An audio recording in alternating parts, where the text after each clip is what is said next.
আসসালামু আলাইকুম ওরহমতুল্লাহি ওয়াবারাকাতুহ। সম্মানিত দর্শক শ্রোতা, আমার এক মুসল্লি আমাকে প্রশ্ন করেছে যে হুজুর, হিন্দুদের পূজা মণ্ডপে যাওয়া যাবে কি না? না, কেন যাবেন আপনি? রাসূল পাক সাল্লাল্লাহু আলাইহি ওয়াসাল্লাম হাদিস পাকের মধ্যে ইরশাদ করেছেন, মান তাশাব্বাহা বিকৌমিন ফাহুয়া মিনহুম।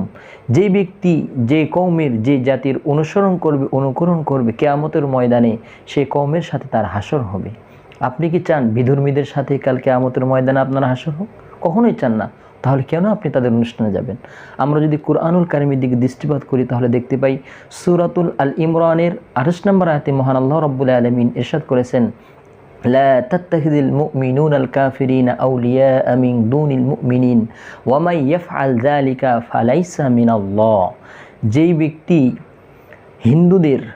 ব্যক্তি বিধর্মীদের অনুকরণ করলো, বিধর্মীদের সাথে সম্পর্ক রাখলো, বন্ধুত্ব রাখলো, আল্লাহ রাব্বুল আলামিন বলেছেন তার সাথে আল্লাহর কোনো সম্পর্ক নেই। সে মুসলমানের সাথে বন্ধুত্ব রাখবে, সে কাফের মুশরিকদের সাথে বন্ধুত্ব রাখতে পারে না। আমরা যদি লক্ষ্য করি তাহলে দেখি যে আমাদের ঈদের সময়, জুমার দিনে, অন্যান্য অনুষ্ঠানে, শবে বরাতে, শবে কদরে, শবে মেরাজে আমরা বড় বড় যে অনুষ্ঠানগুলো করে থাকি, এই অনুষ্ঠানগুলোতে কোনো সময় আপনি দেখেছেন যে হিন্দুরা আমাদের অনুষ্ঠানে এসে অংশগ্রহণ করেছে? কখনোই আপনি দেখেন নাই, দেখবেনও না, আর এটা তারা আসেও না। তারা যদি আমাদের অনুষ্ঠানে অংশগ্রহণ না আসে, তাহলে আপনি কোন বিবেকে তাদের অনুষ্ঠানে অংশগ্রহণ করতে চাচ্ছেন?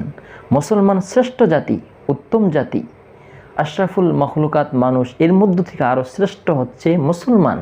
অতএব আমরা কেন বিধর্মীদের, বিজাতিদের অনুষ্ঠানে যাব? অনেকে একটি কথা বলে, ধর্ম যার যার, উৎসব সবার। এটা ভুল কথা। উৎসব যদি আপনি তাদেরটা পালন করেন তাহলে তো কেমন যেন তাদের অনুসরণ করলেন, আর তাদের অনুসরণ করা এটা আমাদের ঠিক হবে না। অতএব আল্লাহ পাক রব্বুল আলামিন আমাদের সকলকে এই জাতীয় অনুষ্ঠানগুলো থেকে, বিধর্মীদের কৃষ্টি কালচার থেকে আমাদেরকে বাঁচে থাকার তৌফিক দান করুক। আমিন। ওয়া আখির দাওয়ানা আলহামদুলিল্লাহি রাব্বিল আলামিন। আসসালামু আলাইকুম ওয়া রাহমাতুল্লাহি ওয়া বারাকাতুহু।